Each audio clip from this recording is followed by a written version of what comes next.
జైల్లో భోజనం తినాల్సిన పరిస్థితి. ఇవాళ వాడే ఆడు పామై ఈరోజు దేశంలో నీట్ పరీక్షలు, దేశంలో ఉండే లక్షలాది మంది పిల్లల జీవితాలతో చెలగాట మాడింది అదే గ్లోబరీనా కదా. ఆ రోజే వాడిని 2 దెబ్బలేసి చెంచల్గూడలో చిప్పకూడు పెట్టించినట్టు ఇవాళ దేశంలో పిల్లల జీవితాలతో చెలగాట మాడుతుండేనా? ఎన్నడన్నా వాడిని శిక్షించాలని వాళ్ళు ఆలోచన చేసిండ్రా? ఎన్నడన్నా ఈ అభివృద్ధి కార్యక్రమాలను ముందుకు తీసుకెళ్లాలని ఎప్పుడైనా మేము అడిగినప్పుడు ఎప్పుడైనా మాట్లాడినరా? ఆ ఎల్లంతా మేము రోడ్లు ఎక్కినాం ఇవన్నీ చేయమని. ఇవాళ కూడా వాళ్ళు రోడ్లు ఎక్కుతారు, ఇవి ఏమీ చేయొద్దు, ఇది ఇట్లనే ఉండాలి, తెలంగాణ సర్వనాశనం అయిపోవాలి, మాకు లేకపోతే మీకు ఉండొద్దు, మాకు లేనిది మీకెందుకు ఉండాలి, మా కోట్లేని తెలంగాణ ప్రజలు ఉంటేంది పోతేంది సర్వనాశనం అయిపోతేందని తండ్రి కొడుకు అల్లుడు గద్దల్లాగా ఊరి మీద పడి తిరుగుతారు. పొద్దున ఒకడు, మధ్యాహ్నం ఒకడు, సాయంత్రం ఒకడు, రూపాలు ఒకడు, బైరూపులోడు ఇంకొకడు, శుక్రాచార్యుడు ఒకరైతే మారీచుడు ఇంకొకడు, సుబావుడు ఇంకొకడు, ఇట్లా తయారై పెద్ద రాక్షసులు పిల్ల రాక్షసులు అందరూ ఊరి మీద పడి లేస్తే బకాసురుడు పంటే ఏంది ఉంది కదా తినడానికి, కుంభకర్ణుడు ఫామ్ హౌస్లు ఉంటే కుంభకర్ణుడు, బయటకు వస్తే బకాసురుడు కథలాగా ఉంది.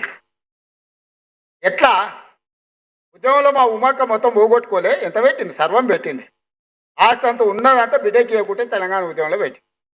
ఏమి లేదు మా ఉమాక గాడొచ్చి కూర్చున్నారు.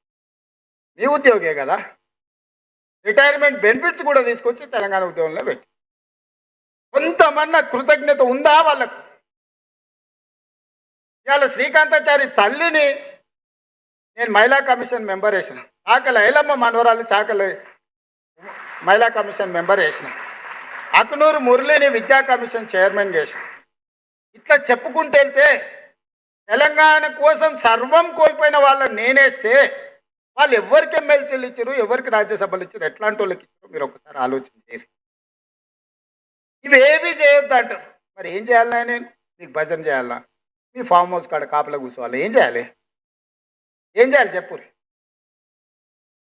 అందుకే ఇట్లా చేయొద్దంటే చింతబర్గ్ ఇరుగుతుందని చెప్తున్నాను నేను. గంటేగా పీల్చి చింతకు కడతా, చింతమడక పోవాల్సి వస్తుంది, మీరు అందరు కట్టగట్టుకోండి అని చెప్పదలుచుకుంటారు. అందుకే మిత్రులారా, ఈ తెలంగాణ రాష్ట్రాన్ని భవిష్యత్ ప్రణాళికల కోసం 30 నెలలు నిరంతరం మీరు నమ్మినా నమ్మకపోయినా 16 నుంచి 18 గంటలు ఏ రోజు అంతకంటే ముందు నేను పడుకోలే, ఒకరోజు సెలవు కూడా తీసుకోవాలి. మీరు మొత్తం తీయండి. డిసెంబర్ 7, 2023 నుంచి ఈనాటి వరకు మీ సోదరుడు ఒక్క రోజైన సెలవు తీసుకున్నాడా లెక్క కట్టి చూడండి, గంటలు కూడా లెక్క పెట్టండి. ఇప్పుడు ప్రణాళికలు ఒక కొలిక్కి వచ్చినాయి. అది మూసీ కావచ్చు, అది మెట్రో కావచ్చు, అది రీజనల్ రింగ్ రోడ్ కావచ్చు, అది భారత్ ఫ్యూచర్ సిటీ కావచ్చు.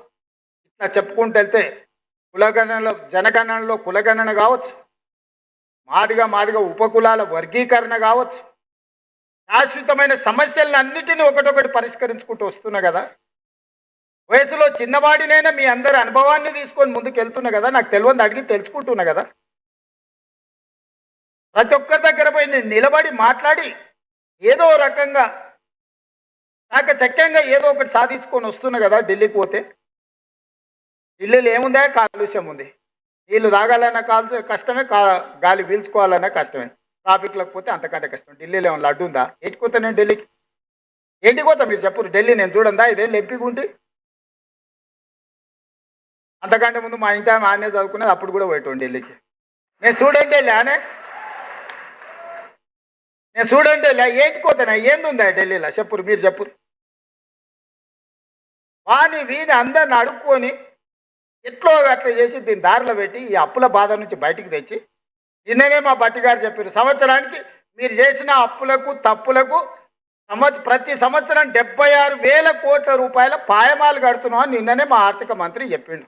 30 నెలల్లో దాదాపుగా 2 లక్షల కోట్లు ఆయన పెట్టిన రావణ కాష్టానికి ఈరోజు మనం అందరం బలవుతున్నాం, మనం ఖర్చు పెడుతున్నాం. ఇవాళ ప్రతి రూపాయి రిజర్వ్ బ్యాంకు నుంచే వాళ్ళు చేసిన అప్పుకు కట్టిన తర్వాత మిగిలినవి మన దగ్గరకు వస్తున్నాయి. అందుకే మీకు ఏదైనా ఇవ్వాలన్నప్పుడు మాట చెప్తే తప్పొద్దు, మాట ఇస్తే చెయ్యాలనే దానికోసం ఒక్కటికి 4 సార్లు అంచనా వేసుకొని సవరించుకొని జాగ్రత్త చేసి ఎట్లా పొదుపు చేయాలా, ఎట్లా మీ సమస్య తీర్చాలా అనేదే తప్ప చేయొద్దన్న ఆలోచన లేదు. మీకు చేయకుండా ఉంటే నేను ఏంటికి తీసుకెళ్తా, నేనేం చేసుకుంటా మీరు చెప్పండి. నా జీవన విధానంలో ఏమైనా మార్పు వచ్చిందా?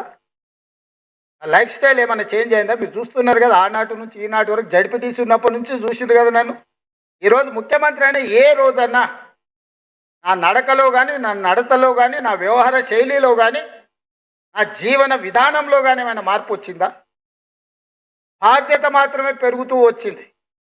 17 సంవత్సరాలల్లా జిల్లా పరిషత్ మెంబర్ నుంచి తెలంగాణ రాష్ట్ర ముఖ్యమంత్రి వరకు ఈ ప్రజలు నాకు అవకాశం ఇచ్చారు. అది గొప్ప బాధ్యత. నిద్రపోయినా కూడా నేను మర్చిపోను. ఆ బాధ్యతను గుర్తు చేసుకుంటే నిద్రపోతా, ఆ బాధ్యతను గుర్తు చేసుకుంటే నిద్ర లేస్తాను నేను. అందుకే ఈరోజు మనం పని చేస్తున్నాం, కష్టపడుతున్నాం. సహకరించండి మిత్రులారా. రోజుకో గంట ఎక్స్ట్రా పని చేద్దాం, ఆదాయాన్ని పెంచుదాం. ఎక్కడెక్కడైతే అక్రమార్కులు ఉన్నారో వాళ్ళని నియంత్రిద్దాం. ఆనాడు వాళ్ళ హయంలో ఏ విధంగా అయితే అక్రమార్కులను పెంచి పోషించినరో ఈరోజు ఆ అక్రమార్కులను కట్టడి చేస్తే ఆదాయం పెరుగుద్ది.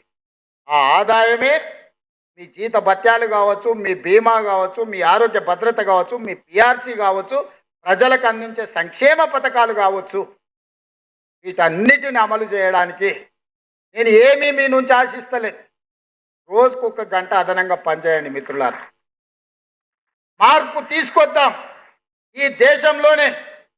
నేను చెప్పిన తెలంగాణ రైజింగ్ 2047లో 2034కి తెలంగాణ రాష్ట్రాన్ని $1 ట్రిలియన్ ఎకానమీకి నేను తీసుకెళ్తా. అక్కడి నుంచి 2047 100 సంవత్సరాలు స్వతంత్ర ఉత్సవాలు జరుపుకునేటప్పటికీ తెలంగాణ రాష్ట్రం $3 ట్రిలియన్ ఎకానమీకి వెళ్తుంది అనే ఒక భవిష్యత్ ప్రణాళికలని ఈరోజు మనం రచించుకొని ముందుకు వెళ్తున్నాం. ఇది ఆషామాషి ప్రణాళిక కాదు, ఇది భవిష్యత్తుకు దిక్సూచి. ఇవాళ దిశగా మనం అడుగులు వేస్తున్నాం, ఆ దిశగా పెట్టుబడులను ఆకర్షిస్తున్నాం, ఆ దిశగా ఇన్ఫ్రాస్ట్రక్చర్ క్రియేట్ చేస్తున్నాం, శాంతి భద్రతలను కాపాడుతున్నాం. ఇంటర్నేషనల్ స్టాండర్డ్ ఇన్ఫ్రాస్ట్రక్చర్ లేకపోయినా, శాంతి భద్రతలు 100% ఉండకపోయినా పెట్టుబడులను ఆకర్షించలేము. పెట్టుబడులు పెట్టేవాళ్ళు రారు. పెట్టుబడులు పెట్టేవాళ్ళు రాకపోతే మన పిల్లలకు ఉద్యోగ ఉపాధి అవకాశాలు రావు. ఇలా ఉద్యోగ ఉపాధి అవకాశాలు ఇవ్వాలన్నా, రాష్ట్రాన్ని ఆర్థిక ప్రగతి పట్టాలు ఎక్కించాలన్నా ఈ రాష్ట్రంలో శాంతి భద్రతలను కాపాడాల్సిన బాధ్యత మన అందరి మీద ఉంది. ఈ రాష్ట్రానికి ఆదాయాన్ని పెంచాల్సిన బాధ్యత మన అందరి మీద ఉంది. ఈరోజు తెలంగాణ రైజింగ్ 2047కి దేశంలో $30 ట్రిలియన్ ఎకానమీకి భారత ప్రభుత్వం ప్రణాళికలు వేస్తే అందులో 10% కంట్రిబ్యూషన్ మనం ఇవ్వాలనుకుంటున్నాం. ఈనాడు దేశ జనాభాలో మనం 2.5% ఉంటే ఈరోజు 5% జీడిపి మనం తెలంగాణ రాష్ట్రం నుంచి ఇస్తున్నాం. రేపు ఇదే 2.5% 10% ఆర్థికంగా జీడిపిలో దేశ ఆర్థిక వ్యవస్థలో భాగస్వాములను కావాలి అని ఈరోజు అభివృద్ధి ప్రణాళికలు రచించుకొని ముందుకు వెళ్తున్నాము. ఇందుట్లో మీ సహకారం ఉండాలి. ఇది నేను ఒక్కడిని కష్టపడితే సాధ్యమయ్యే పని కాదు. మీకందరికీ ముందల నిలబడి ముందుకు తీసుకెళ్తాను. మీరందరూ నాకు అండగా నిలబడితేనే ఈ వ్యవస్థ సాధ్యమవుతుంది. ఈ దేశంలో తెలంగాణ రాష్ట్రాన్ని మనం నెంబర్ 1గా నిలబెట్టుకోగలుగుతాము. ఈ దేశంలో తెలంగాణ రాష్ట్రం నెంబర్ 1గా